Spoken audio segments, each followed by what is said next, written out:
All right, peace, family. As you know, man, we back again live. And what's the name of the studio we at, brother? We at the Royalty Rising, the Rising Royalty Studios here in Jackson, Mississippi. Ain't this a black-owned establishment, brother? It's a black-owned establishment, and we're proud to have it set up for the sake of upbuilding a community for the sake of the revival of Jackson. Are we in Jackson or are we in the suburbs of Jackson? We're in Jackson. We're in Jack-Ganistan, except what that part of town we in? Jack-Ganistan, but the bombs ain't dropping. Straight up, man. Y'all already know who it is, man. Y'all probably gonna see it, man. It's your brother Blackguard Scores. You already know. And basically, this is a new of our new series, the Pragmatic Hotels. And today we gonna be talking about the plight of the black woman, cause there's a lot of stuff going on with the black woman everywhere. You know what I'm saying? We ain't here to beat up on our sisters, but we gonna talk real. You know, we might hurt some feelings, step on some toes, but it's gonna be real. I don't know, it's gonna be that Tommy Sotomayor thing, brother, or even Brother Polite. We gonna try to find some balance between all that. And my brother MRDMEEZY, I'm gonna grill him, you know, cause he getting all into that intellectual bullshit, talking about my, you know how them Hotep niggas be talking about my yacht and talking about all that shit. Man, motherfucker don't want to hear that shit. We want to really know what's going on with the black woman, not know ancient, prehistoric, predestined, primordial waters type shit, some real shit, brother. The people deserve it. Okay, family, I appreciate that. But, you know, I've heard lately there's a group of people talking about some Hotep niggas. And I accept that. I am a Hotep nigga. Yeah. I am a nigga. I mean that from the bottom of all of our hearts. But I am a pre-transatlantic slave trade nigga. I'm a nigga that used to build pyramids. I am a nigga that's a Naga, which is the servant to the divine. I'm a nigga that's the Naki, which means powerful and strong. I am a nigga that's the Negus, which is the kings along the Nile Valley, ancient high culture and civilization in Ethiopia even today. And so the word nigga used to mean something different in pre-transatlantic slave trade than it does now, where is the negation of a creation of white supremacy designed to be subjected and subordinated. I'm not that nigga, but I come from that stock. So I accept being a Hotep nigga. And if you understood what Hotep would, you would say Mayad Hotep. Thank you, Brother Walter Williams, for teaching us. I want to just speak briefly today about the plight of the black woman. Recently, yeah, as you know, I'm a member of Respect Our Black Dollars, but I'm not speaking on behalf of Respect Our Black Dollars today. I'm speaking as an individual. But as a part of the organization, we have females who we have been blessed with to have in the organization. And every female that has come to the organization has helped be a blessing to the organization. As you know, when you have groups of men, we start doing things like men, and sometimes we grunting and crawling on all fours with our mentality, and we can get certain things done, but not everything. And it takes a woman's touch. Even though it's a man's world, it takes a woman's touch to get things done the right way. I want to say thank you right now publicly to all of the females who have helped me in my journey towards growth and self-development, not only as it relates to Respect Our Black Dollar, but mostly as it relates to me. One thing that comes out of having open conversations and taking time to listen to women, especially when you disagree with their perspective, is we recognize that all human beings want to be validated. Now, it's not about always being right or always being wrong. But I was listening to the radio, and a minister was praying with people. And I was like, well, why would he pay for airtime to pray for people for 30 minutes? And each call was talking about something that they knew it was no way he could fix. But they wanted to be validated. They wanted somebody to give them a hug, somebody to give them love, somebody to show that they cared, somebody to give support. And this minister had figured that out. And so he buys airtime so people call in and he prays for them, whether it's an injury or something sick or they hurting. When we dealing with black women, we got to recognize, hey, there's a conspiracy against black people being together. That conspiracy was on before we were brought over here.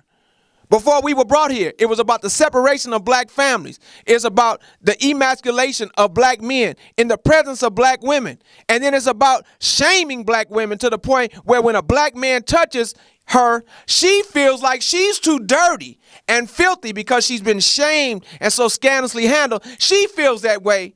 And then, of course, it rubs off on the children and you get this shameful effect. And so we carry those traditions because we've never received the proper therapy for our ma'afa.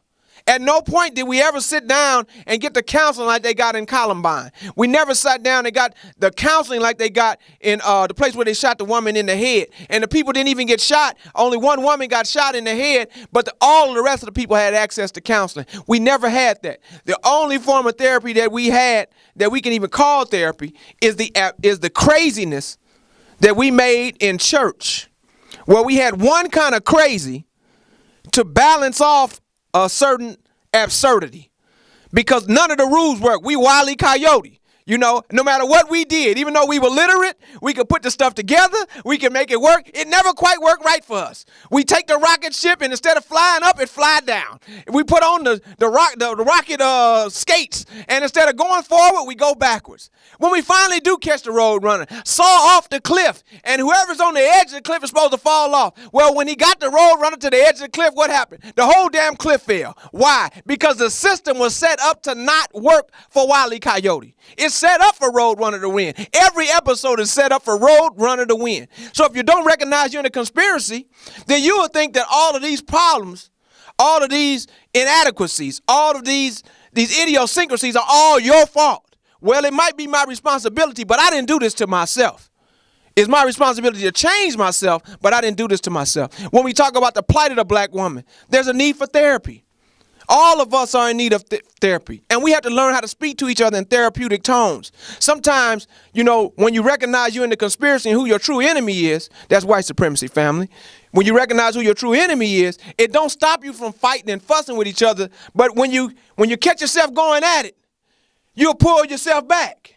Like I said, like it's two dogs on each side of the fence going at each other. And when you recognize there's a conspiracy, you'll say, wait, hey, what the hell are both of us doing behind fences? We're supposed to be walking down this path together. But if you do not understand it's a conspiracy, you'll blame the other partner.